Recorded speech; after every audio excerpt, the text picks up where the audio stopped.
পরপর দুদিন দীর্ঘ জিজ্ঞাসাবাদের পর আবারও অভিষেক বন্দ্যোপাধ্যায়ের আত্মসহায়ক সুমিত রায়কে ফের তলব করা হয় ভবানী ভবনে।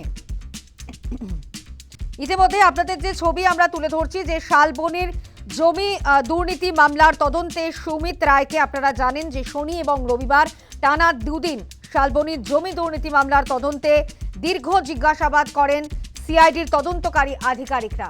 আজ আবারও ভবানী ভবনে তলব করা হয়েছে সুমিত রায়কে। আমাদের সঙ্গে সরাসরি রয়েছেন আমাদের প্রতিনিধি মৌমিতা মিত্র। মৌমিতা, আমরা জানি যে দেখেছি আমরা শনি এবং রবিবার দীর্ঘক্ষণ জিজ্ঞাসাবাদের মুখে পড়েন অভিষেক বন্দ্যোপাধ্যায়ের আত্মসহায়ক সুমিত রায়। প্রায় 10 ঘন্টা জিজ্ঞাসাবাদ করা হয় তাকে।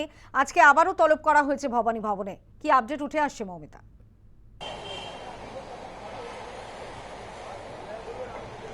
দেখো, প্রথমে তোমাকে বলি, মূলত যেটা অভিযোগ, শালবনী এলাকায় 300 একর সরকারি জমি, ফরেস্ট ডিপার্টমেন্টের জমি, এবং বলা হচ্ছে যে সেই সরকারি জমিগুলির চরিত্র বদল করে সেগুলিকে প্রাইভেট ল্যান্ড দেখিয়ে কোটি কোটি টাকা সেই জমি বিক্রি করা হয়েছে এবং এর জন্য প্রচুর ভুয়ো নথিপত্র, ভুয়ো কাগজপত্র সেগুলোকে তৈরি করা হয়েছে। এবং প্রথম আমরা দেখেছি যে এই জমি দুর্নীতির মামলায় মেদিনীপুরের প্রাক্তন তৃণমূল বিধায়ক সুজয় হাজরার নাম সামনে আসে, তাকে গ্রেফতার করা হয় এবং সুজয় হাজরার সঙ্গে সুমিত রায়ের যে ব্যাংক লেনদেন, যে ব্যাংকিং ট্রানজাকশন, সেই আর্থিক লেনদেনের সূত্র ধরে কিন্তু সুমিত রায়ের নাম সামনে আসে এবং সুমিত রায়কে জিজ্ঞাসাবাদ করতে চাইছিলেন তদন্তকারীরা।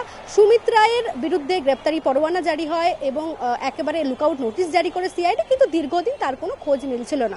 অবশেষে সুপ্রিম কোর্ট থেকে রক্ষা কবচ পাওয়ার পরে, বা সুপ্রিম কোর্ট যে নির্দেশ দেন যে তদন্তে সহযোগিতা করতে হবে সুমিত রায়কে, তারপরে শনিবার প্রথম সুমিত রায় ভবানী ভবনে সিআইডি দপ্তরে এসে পৌঁছন। শনিবার এবং রবিবার দুদিন টানা জিজ্ঞাসাবাদ করা হয় তাকে এবং তারপরে আজকে মঙ্গলবার আবারও সুমিত রায়কে সেই একই মামলাতে জিজ্ঞাসাবাদ করা হচ্ছে। সকাল 9:50 সুমিত রায় এসে পৌঁছেছেন।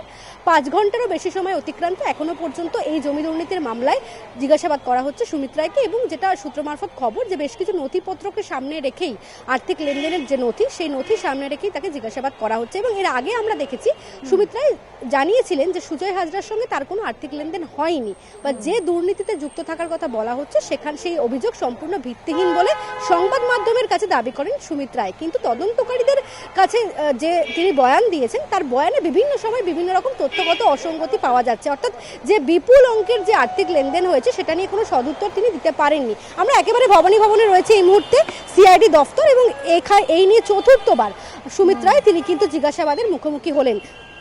3বার তাকে ডাকা হয়েছিল শালবনী থানার এই জমি দুর্নীতির মামলায় এবং সোমবার অর্থাৎ গতকাল তাকে ডাকা হয়েছিল দেবরায় যে চাকরি দুর্নীতির মামলা রয়েছে সেই মামলা। অর্থাৎ লাগাতার জিজ্ঞাসাবাদ করা হচ্ছে সুমিত রায়কে।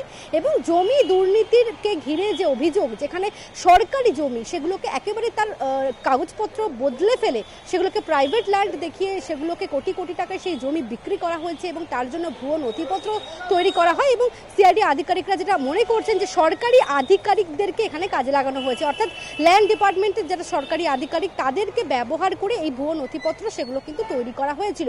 একটা বড় আকারে, লার্জ স্কেলে এই দুর্নীতি হয়েছে এমনটাই বলা হচ্ছে সিআইডির তরফ থেকে। এবং যেখানে অভিষেক বন্দ্যোপাধ্যায়ের আত্মসহায়ক সুমিত রায়ের নাম রয়েছে, পাশাপাশি প্রাক্তন বিধায়ক সুজয় হাজরার নাম রয়েছে এবং একাধিক প্রভাবশালী ব্যক্তিদের নাম কিন্তু সামনে উঠে এসেছে।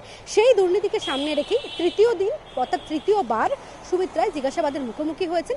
তদন্তকারীদের জেরার প্রশ্নের মুখোমুখি হতে হয়েছে তাকে। এবং যদিও এই মামলাতে তার রক্ষা কবচ রয়েছে ঠিকই, কিন্তু তদন্তকে সহযোগিতা করতে হবে এবং যে ভুরি ভুরি অভিযোগ, যে আর্থিক দুর্নীতির অভিযোগ, যে সরকারি জমি নয়ছয় করার মতো যে চাঞ্চল্যকর অভিযোগ সামনে এসেছে, সেই মামলাতেই কিন্তু আজকে আবারও সুমিত রায়কে জিজ্ঞাসাবাদ করা হচ্ছে।